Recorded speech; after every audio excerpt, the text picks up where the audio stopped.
Bonjour les amis, bonjour à tous. Je voudrais vous donner quelques conseils, justement, vous répondre par écrit en faisant des petites phrases, tout ça.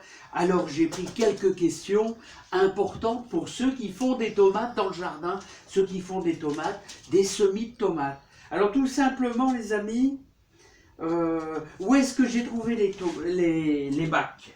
Eh bien les bacs, regardez ces bacs-là, avec ces couvercles, j'en ai pris un, il est tout nouveau. Alors vous trouvez ça chez, j'ai trouvé ça chez Laurie, tout simplement. Hein. Alors c'est vendu avec le couvercle à moins de 20 euros. Avec le couvercle, et on m'a posé aussi la question, comment justement je vais maintenir mes tomates. Eh bien dans le fond, vous savez, je mets une plaque de bois, pas tout à fait dans le fond, là on va dire à quelques centimètres, là, vraiment à 10 centimètres, j'ai une plaque qui pose carrément sur le moulage au niveau des pieds, et ça va super bien, hein. Je vous dis, c'est vraiment pratique pour faire des semis si vous mettez une plaque contreplaquée que vous découpez vraiment à la dimension du rectangle. Voilà. Ensuite, on m'avait posé la question aussi. Alors, les semis de poivrons, c'est hyper long. Donc, il faut être patient. Hein, ça met quasiment presque 3 semaines, un mois à lever. Température, une vingtaine de degrés. Vous prenez bien sûr du terreau de semis. Voilà. Alors, on m'avait posé la question, qu'est-ce que l'or brun? À chaque fois que je pose ça, eh bien, c'est vendu dans les magasins de jardinage. Hein, c'est un mélange c'est commercial, hein, c'est un mélange de fumier, de 3 sortes de fumier, ainsi qu'un petit peu d'algues, et c'est quelque chose de formidable. Et j'en mets un petit peu dans mes pots de tomates qui sont déjà un peu grande là, hein. Mais attention, hein, par rapport à la grandeur du pot, là, vous voyez, c'est un petit pot de yaourt, hein, je mets vraiment une cuillère à café. Hein. Alors, vous voyez, dans mon terreau de réempotage, je vais mettre vraiment très peu, hein, vraiment aller sur 2 kilos de terreau, je vais peut-être mettre une poignée. Hein. Faut pas exagérer non plus, hein. Alors, quelle température mes tomates à la maison? Mais la température moyenne, c'est environ une vingtaine de degrés. Faut jamais exagérer. Si vous avez une tomate qui va avoir très chaud, elle va pousser très vite, elle va filer. Alors, elle va filer, qu'est-ce que ça veut dire filer? Filer, bah, ça veut dire que votre tomate, elle a beaucoup de chaleur, beaucoup d'humidité aussi, puis elle a tendance à s'allonger. Et vous voyez, même les miennes ont tendance à s'allonger. C'est pas grave jusqu'à une certaine limite. C'est-à-dire, si ça file trop, eh ben, qu'est-ce qui va se passer? Eh bien, la tomate, elle va finir par tomber. Et ensuite, vous n'allez plus pouvoir la reprendre. Déjà là, elles sont déjà bien grandes. Alors, qu'est-ce qu'on fait quand ça arrive à ce niveau-là? Ah bon, on prend un plus grand pot et puis on essaye délicatement de l'enfoncer un petit peu et de la plier. Voilà, on arrive à sauver nos tomates comme ça. Voilà, comme ici, il est plus que temps. Je vais dire, peut-être la semaine prochaine, il y aura le droit au dernier réempotage. Et ensuite, on essaiera de les calmer un peu, de les maintenir, parce qu'il faut les maintenir jusqu'à mi-avril, avant de les mettre dans la serre, mais on les laissera en, comment je pourrais dire, dans un cocon d'1 mètre sur 1 mètre, avec des palettes, avec quelques toiles de protection. Mais ça, c'est un autre domaine, c'est autre chose. On arrive dans le compliqué, donc on va pas faire ça.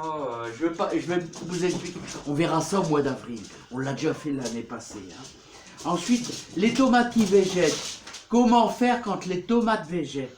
Eh bien, les tomates qui végètent, tout simplement, comme ici, qui restent petites, n'hésitez pas, comme je disais dans une ancienne vidéo, de changer votre terreau, et voilà, avec un petit peu d'or brun, légèrement, une cuillère à café, voilà, ça va les booster un peu, voilà, alors il y en a que j'ai fait récemment, alors vous voyez, une tomate qui a été faite récemment par rapport à l'autre, on voit l'évolution, on voit le changement, elle est un petit peu plus robuste, tout de suite votre tomate elle est un petit peu plus robuste.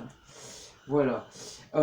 Vous pouvez mettre un peu d'or brun aussi dans vos melons, sans exagérer. C'est le melon, il aime bien le compost, tout ça. Mais il faut surtout une cuillère à café par petit pot, tout simplement, mélangé dans votre terreau. Hein. Alors moi, comme je vous dis, je mets par exemple 2 kilos ou 3 kilos de terreau de riz en potage et je vais mettre une poignée d'or brun que je vais mélanger. Il faut jamais exagérer. Hein. Qu'est-ce que j'avais encore comme question? Les tomates qui végètent. Ensuite, les arrosages. Ouais. Alors, les arrosages. Alors, en moyenne, j'arrose une fois par semaine et c'est quelques gouttes parce que ça s'évapore pas beaucoup. Si jamais vous exagérez trop, ça va mourir. C'est important. Hein. Voilà. Et qu'est-ce que je fais aussi? Alors, avec mes bananes, alors je prends 3-4 bananes. Oui, 3-4 bananes. Enfin, bananes, pleurs de bananes que je concasse comme ça. Vous voyez? Tout simplement. Hop. Et mes 3-4 bananes, je les mets dans de l'eau de pluie. Vous voyez? De l'eau de pluie, c'est important. Hein. Il faut l'eau du robinet, il y a du javel, des trucs comme ça. Il vaut mieux éviter. Prenez de l'eau de pluie. Voilà. Hein, vous allez chercher ça dans un... même dans la mare et tout, dans une mare. Voilà, c'est beaucoup mieux. C'est beaucoup mieux. Hein. Bon, elles vont pas mourir si c'est de l'eau du robinet. Mais voilà. Alors, qu'est-ce que je fais? Et j'attends 3 jours. Au bout de 3 jours, vous commencez à avoir un changement au niveau de votre eau et vous allez pouvoir arroser avec votre jus de banane. Alors comment vous faites? Vous faites comme ici. Voilà, moi je prends à chaque fois le même bouchon. Vous faites un beau trou d'1 centimètre là, hein, parce que bon, il faut que ça se déverse un peu. Et vous allez verser votre jus de banane. Voilà. Et surtout, il faut être modéré. Modéré. Ici, vous voyez, je les ai arrosés. Il ne faut plus les arroser. Là. Et petite précision, je l'ai dit hier, je crois, je l'ai dit hier. Vous allez mettre votre doigt sur le côté. Voilà, comme ceci.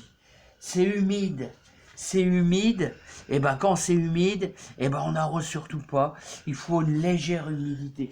Il vaut mieux que votre tomate. Elle souffre, enfin c'est une image, elle souffre légèrement qu'une tomate trop arrosée qui végète et qui meurt. Voilà, j'espère vous donner des bons conseils. C'est tout ce que je peux faire pour vous appuyer, pour vous aider à réussir vos tomates, les amis. Et je vous dis à bientôt. Portez-vous bien et puis plein de réussite à vous tous. Merci.